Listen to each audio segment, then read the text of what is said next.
What's up mga ka-Wildy Boy? Dito ako ngayon malapit sa may highway. So, tamang lakad lang. Meron kasi akong binili dyan sa may supermarket Sobeys. So, naisipan ko lang maglakad-lakad dito.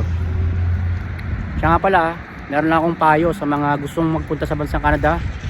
Pakipagsapalaran. SA Tourist Visa Entry. At dito na maghahanap ng trabaho. What's my name? Wildy boy. What's my name? Wildy boy. Let's go! What's up mga kababayan? Ako nga pala si Wildy na kagaya mo noon na nangarap. Pero dahil sa pagsusumikap, pati naapot ang matagal lang hinahanap. Inilusan, di ko tinulugan. Ginawa ng paraan, ano man ninais na makuha. Kahit kalaki, manito hirap at luha. Bilang sumikap ako ba rin ang labis. Advisable ba ito? At ito ba ay highly recommended? Sa totoo lang mga kabayan ha, marami tayong mga kabayan na nag-message sa akin na nandito sa Alberta, iba na sa Ontario and sa ibang mga provinces, BC. And tinatanong ako kung yung employer ko ba nagbibigay ng LMIA. Yes, magbibigay sila mga Wildy Boy pero dapat ang aplikante ay merong work permit. So kaya hindi ko talaga yan i-recommend sa mga kababayan natin nagtatanong na mag-apply kayo kasi nga ang kanilang status ay tourist visa. So in short, ang sinasuggest ko sa kanila, kagaya ng binabanggit ko dun sa aking content na 4 ways on how to get an LMIA, kinakailangan nilang tsagain ang pag-apply personally sa mga establishments, mag-post sila sa social media, and then kung meron pa sila makakilala na nasa bansang Canada. Aside from that, yung last resort, yung immigration consultancy. Pero alam naman natin mga Wildy Boy na may kaakibat yan na processing fee. Kung sakasakaling may gastos at kung may pera ka naman, of course i-grab mo na nang sa ganun magkaroon ka ng opportunity na mag-extend ng iyong status at magkaroon ka pa ng pagkakataon na maging permanent resident. Of course, basta magkaroon ka ng employer dito, magiging tuloy-tuloy at may ipoproseso ang iyong permanent residency. So ganoon na nga mga kabayan ha. Para sa akin, hindi ko talaga may advice na pumasok kayo sa bansang Canada SA Tourist Visa Entry kung maghahanap kayo ng trabaho.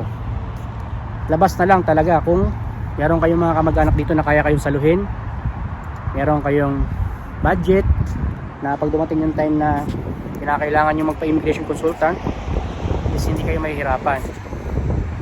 So ito naman sa mga kababayan natin na papasok dito na saktuhan lang yung budget, dumarating talaga yung pagkakataon na pinanghihinaan silang loob kasi nga ginawa nila yung paraan na mag-apply sa mga establishment kung saan sila naroon, wala talagang available employer na nagbibigay ng LMIA, nag-post sila lahat-lahat, wala ring nangyari.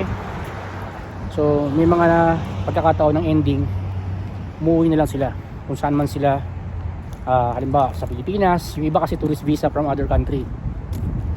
So ganoon lang mga Wildy Boy ha.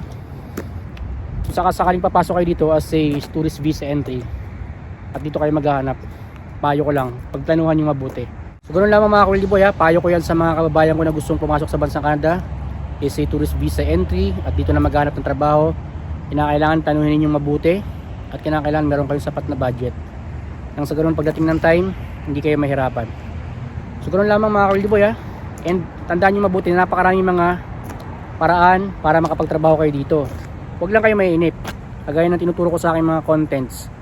Become a skilled worker sa Pilipinas at hintayin mo lamang ang takdang panahon na qualified na ang iyong experience, then i-provide mo yung mga documents, stay healthy along the way, tsaka ka mag-apply, then magtiwala ka sa proseso. At maraming programa ang bansang Canada na tumatanggap ng mga skilled workers kahit kayo lamang ay merong 1 year experience. Sundin nyo lamang pathways on how to immigrate to Canada as a skilled worker. So panoorin nyo yung mga videos ko, pinapaliwanag ko dyan, nandyan guys. Number 1 na yung magandang programa ng bansang Canada, yung Critical Worker Program papunta sa New Brunswick. So yun, sinasagot po nila yung inyong language training and ang inyong tawag dito, yung funds ninyo, sinasagot pa nila. So yun mga Wildy Boy ha, sa mga nangarap makapagtrabaho sa bansang Canada, kinakailangan nyo lamang maging matyaga, kinakailangan nyo lamang alamin kung ano ba ang mga tamang hakbang para magkaroon ng katuparan yan. At sa mga gustong makarating dito as a tourist visa, gusto makipagsapalaran, well, at the end of the day, hindi ko naman kayo mapipigilan eh. Ang akin lamang, kinakailangan planuhin ninyo kung sa ganun pagdating ng time, hindi kayo magkaroon ng aberya once nandito na kayo sa bansang Canada. So ganoon lamang mga kabayan ha. Consistency, patience, and positive mindset. Samahan nyo ng diligence. At syempre, tiwala sa sarili, tiwala sa may kapal, tiwala sa proseso. Kung sakasakali nagustuhan nyo ang video na to, don't forget, give a thumbs up. At kung bago ka pa lang sa akin channel, huwag mo kalimutan mag-subscribe. And click mo notification bell para lagi kang updated sa mga bagong job opportunities, OFW, na aking ina-upload. Keep safe always mga kabayan. See you in my next video. Bye bye.